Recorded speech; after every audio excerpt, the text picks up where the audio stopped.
Itzhak Adizes is not a household name by any means whatsoever, and yet people who I really knew and admired and trusted, when they spoke about him with a reverence that you usually reserve for a Peter Drucker. Dr. Adizes was just recently voted as one of the top 30 global leadership consultants by the Executive Excellence magazine. Your methodology has enlightened our company to the lights we've never seen. And I'm proud to say that we're the oldest and largest family-owned sporting goods company in the world. And Dr. Adizes, I owe it to you. Grupo Salinas experienced a 15-fold increase in revenues over a period of 10 years using the Adizes methodology. The Franklin Mint attained a 6-fold gain in revenues without outside equity over the same length of time. The perfect manager does not exist. We are all mismanagers. And the greatest mismanager is the one who believes he's a perfect manager. 35 years of experience form the basis for the unique insights and methodology Dr. Adizes created to manage accelerated change in organizations of all sizes and in all stages of their life cycles. This methodology has been successfully tested in thousands of organizations, from startups to Fortune 100 companies, to governments, and in 40 countries. Dr. Adizes lectures worldwide in 4 languages, was granted a Columbia doctorate and 4 honorary doctoral degrees, and has authored 10 books translated into 30 languages. It is now possible to experience 33 of his lectures with the Top Leaf DVDs.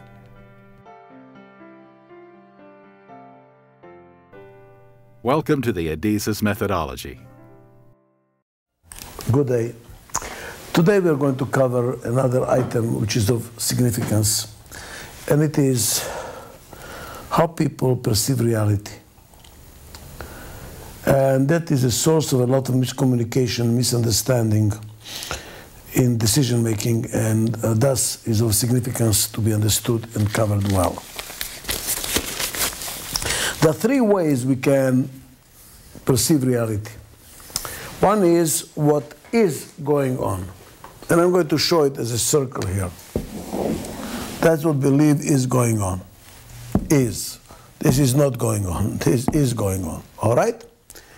The other one is what we believe should be going on.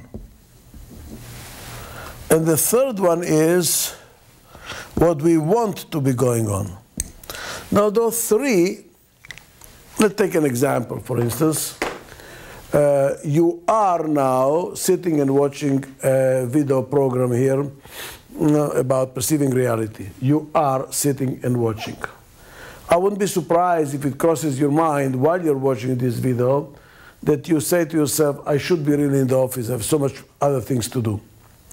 And maybe while you are watching the video and you believe you should be in the office, you really want to go on vacation.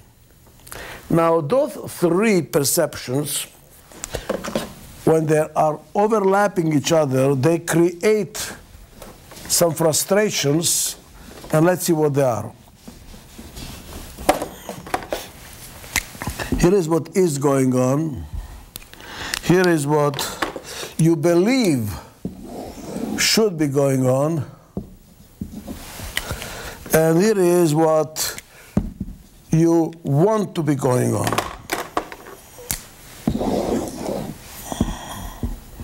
Let's study the overlappings. What's happening in this area? In this area, what is going on should be going on, but you don't want it. This is, by the way, called I want it, I'm doing it because I should be doing it, although I don't want to be doing it. It's kind of a living in guilt, I'm calling it.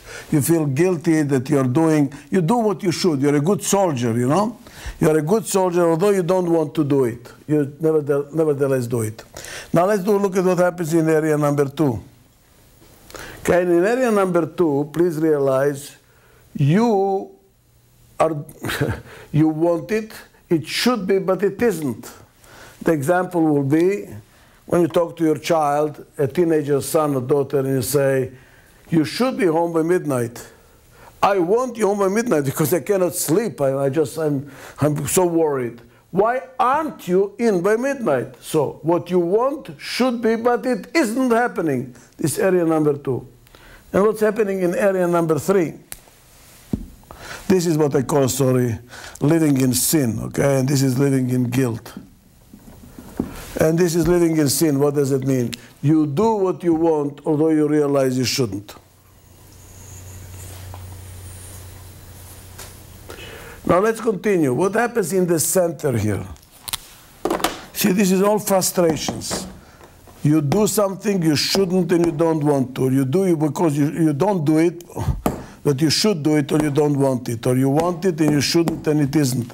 What happens in the heart here, right here? What happens here? Where the 3 circles overlap. What is going on should be going on and you want to be going on. What is this area called? What is this area called? You know, many years ago, many years ago, when my child was only, I think, 9 months old or something like that, less than a year old, tied up in that chair, you know, he was banging with a teaspoon on the table. One of the first words he used was the word mine. Mine! And I wondered, you know, what's going on? How come he developed these proprietary sentences so early in his life? I mean, what is this proprietary mine? And tell him, it's not yours. It's mine! He carries on. Then I was listening to some comedian, and he was telling about his children who also shout mine all the time. Lecturing all over the world, I ask people, do your kids shout mine, you know, when they're very young? They say yes, in all the different languages. Then I started to wonder, what's going on? Why do children, one of the first words they utter, they say, is the word mine? And that is why I believe so. Because when you're young, is, want, and should are overlapping, it's one and the same. And that is a letter, this is the word mine.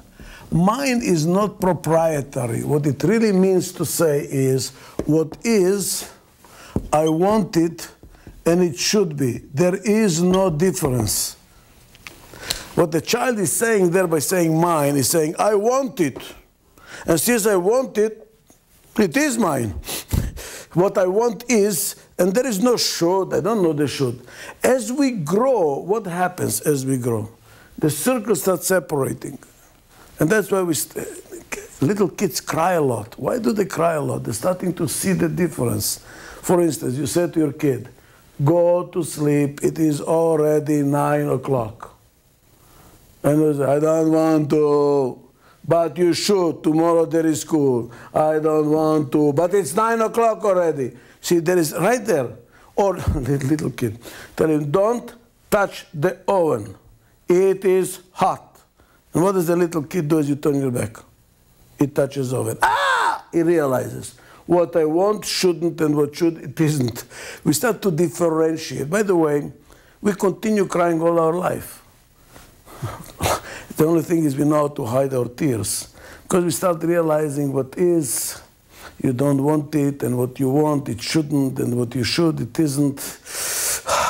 That's called life. When are you really happy? When is a real happiness?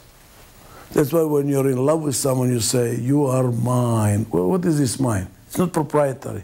What you're really saying is, what you are, what you should be, and what I want is one and the same. That's your happiness. Any short of this is frustration. What's happening in real life? I think what's happening because of change is that those circles are dancing, moving. For instance, what is going on? Because of rate of change, we really don't know what is going on anymore. What is really happening? Is it real, or is it somebody just advertising it? Or maybe it's a political move to convince us? What is going on? And this is like this. I'm not so clear what is and what it isn't. What should we do? When does life start? When does life end? What is a real... Because of the technology advances and the changes, our values are in question. What is really right? What is really wrong? What should we do? That's also not as clear anymore. It's not as clear anymore. What do you really want? That's not clear either. With all the subliminal advertising and promotion, what the Jonases do, and you look around, do I really want it, or am I trying to emulate somebody else? What do I really want? I don't know anymore either. That's also another question. Now please look what happened to the circle. The area of mind is shrunk.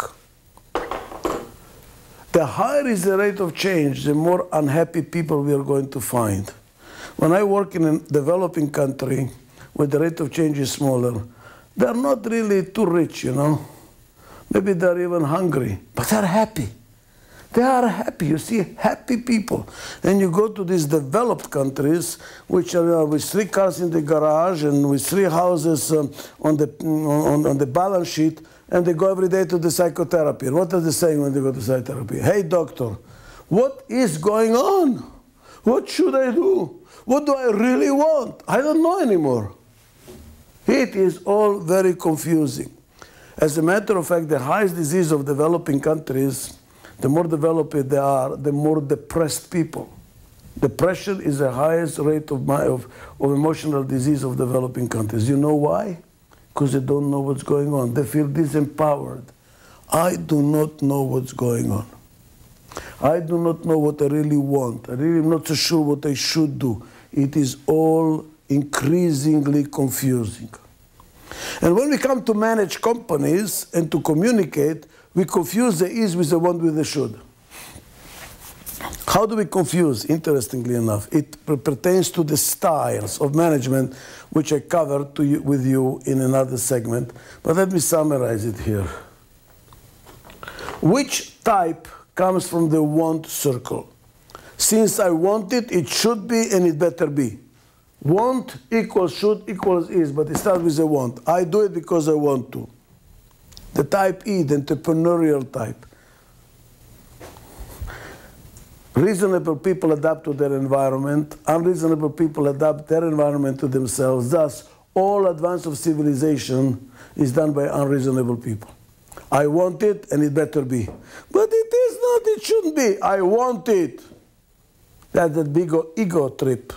Okay, the egocentric trip that executives that are entrepreneurial do. They start with the want. Since I want it, it should be, it is.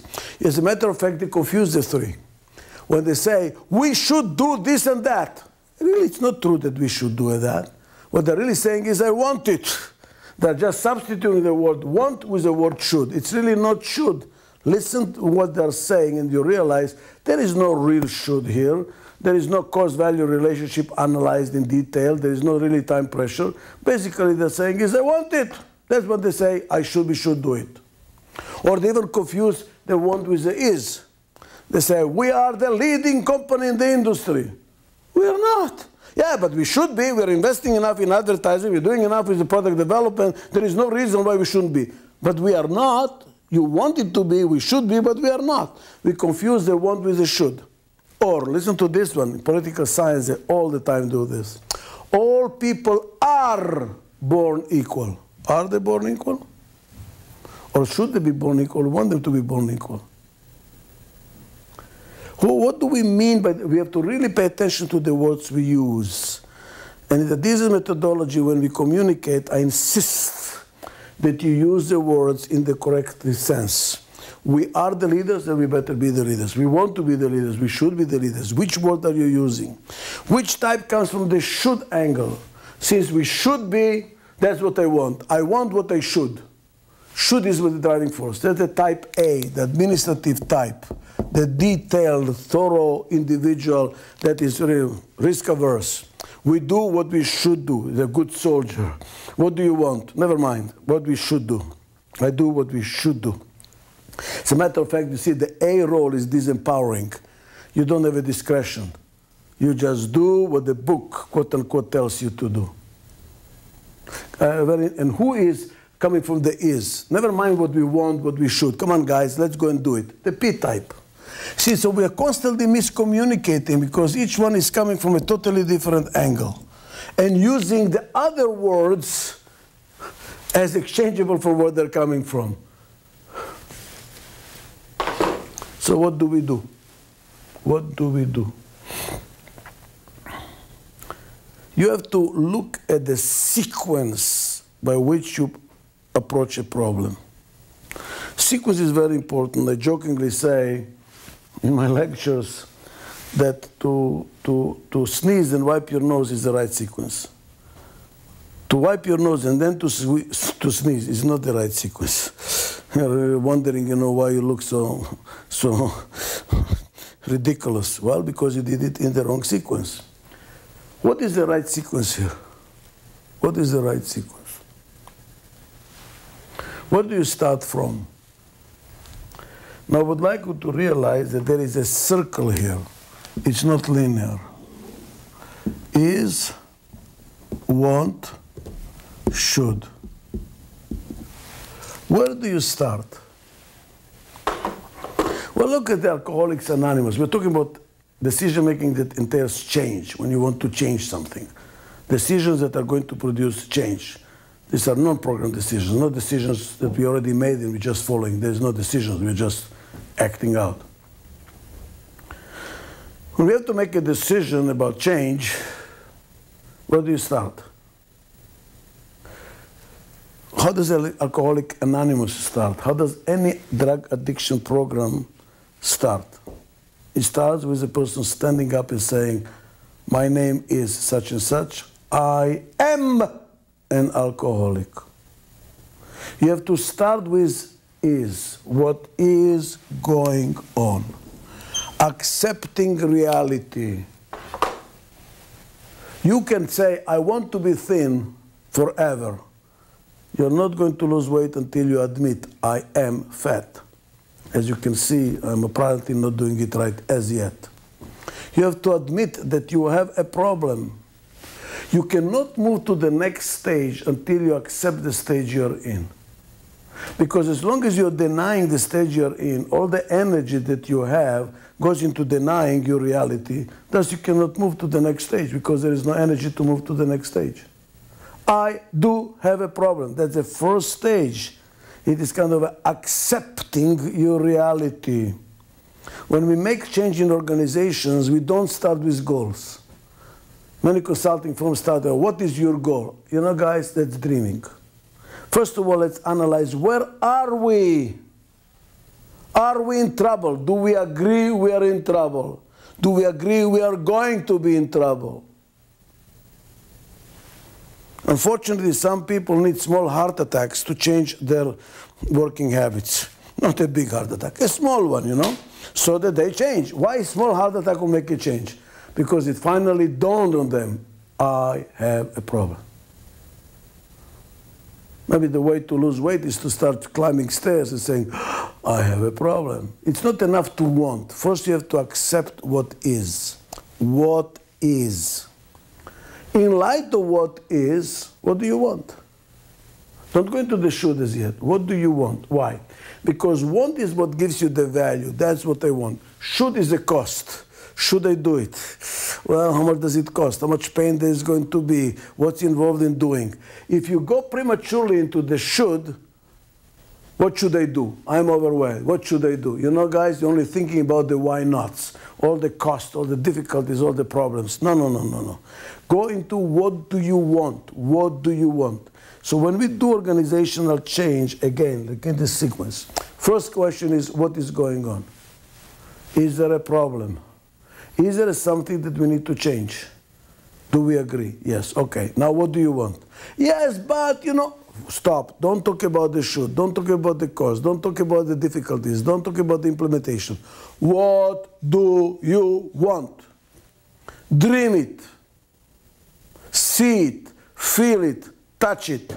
Get attached to it. Now that you know what you want, okay, what should we do?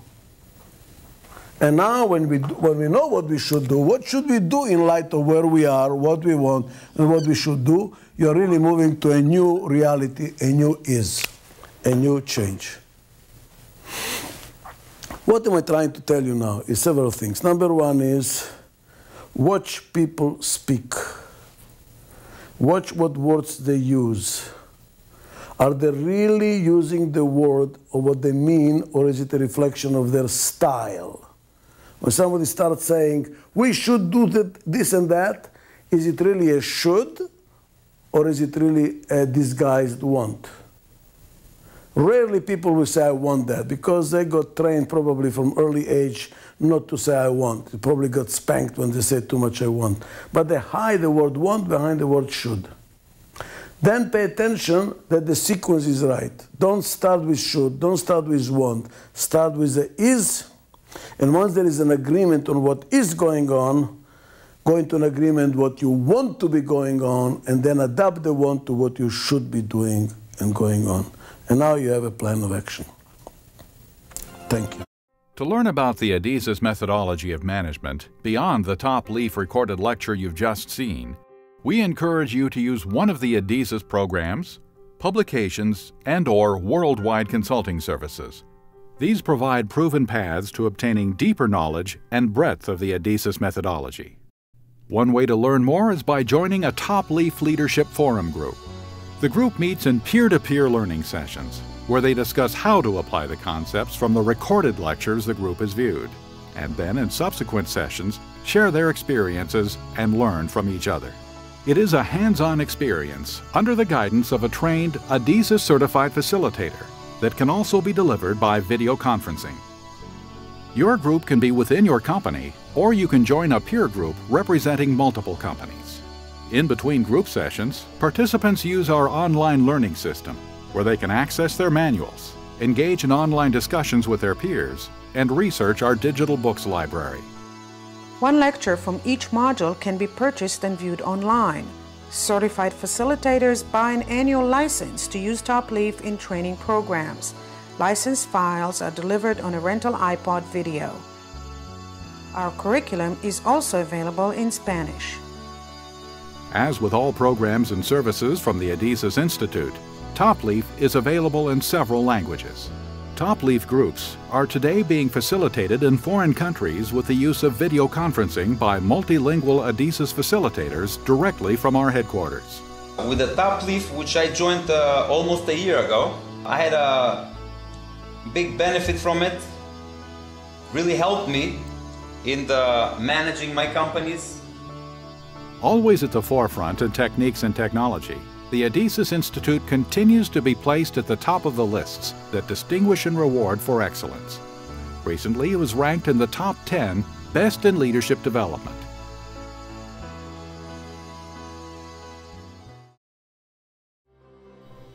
You can always learn more by reading Dr. Adizes' books. Recent titles include Management Mismanagement Styles, Leading the Leaders, How to Handle People Whose Style is Different from Yours, How to Solve Management Crisis, Mastering Change, Pursuit of Prime, and his seminal work, Managing Corporate Life Cycles, How and Why Organizations Grow, Age, and Die, and What to Do About It.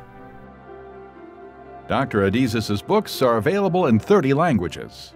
Everyone now gets access to the digital versions of the books. To purchase Adizes books and DVDs, go to www.adizes.com/store. Beyond attending Top Leaf forums and reading the books for in-depth application of the Adizes methodology, Adizes offices worldwide help clients by using the methodology to accomplish rapid and effective strategic changes. The Adizes offices exist to provide clients and those that want to deploy the Adizes program and management resources and tools more effectively. And because this is the core competence of an Adizes office, the clients are able to do so with greater speed and accuracy. The Adizes Institute has offices in 11 countries, working in 9 languages, staffed with certified associates who have been trained for over 3 years in the Adizes methodology, and who have been practicing top managers prior to joining Adizes. The way in which the program gets deployed, it always starts with an initial diagnosis. That's more like a self-diagnosis by the core management team. And then based on what the issues are and the unique life cycle position that the organization finds itself in, a customized program is designed. We need a color team of styles, PAEI. In addition, Adizes associates deliver lectures and workshops in multiple languages to increase the understanding of change management in a world of accelerated change. Certified associates have a deep and diversified professional experience base. In addition, the Adizes training and certification process is rigorous and lengthy, 3 years for full certification. Training for top leaf facilitation takes less time, but requires no less commitment to the core methodology, crucial to obtaining successful results. To become a certified Adizes associate or to contact your local Adizes office, go to www.adizes.com. The Adizes Graduate School for the Study of Leadership and Change offers MA and PhD programs online. Dr. Adizes is the dean of this internationally acclaimed school, as well as the originator of the Management Vitality School. The Management Vitality School offers interactive, distance learning workshops that provide high-level learning of Adizes principles to senior managers and executives. To enroll in the Adizes Graduate School, go to www.adizesgraduateschool.org. To enroll in the Management Vitality School, go to www.managementvitality.com. Join us by becoming a Top Leaf group participant or a certified Top Leaf facilitator or recruiter by going to our website, www.adizestopleaf.com. To enroll in the Adizes Graduate School, go to www.adizesgraduateschool.org. To enroll in the Management Vitality School, go to www.managementvitality.com. To purchase Adizes books and DVDs, go to www.adizes.com/store. To become a certified Adizes associate or to contact your local Adizes office, go to www.adizes.com.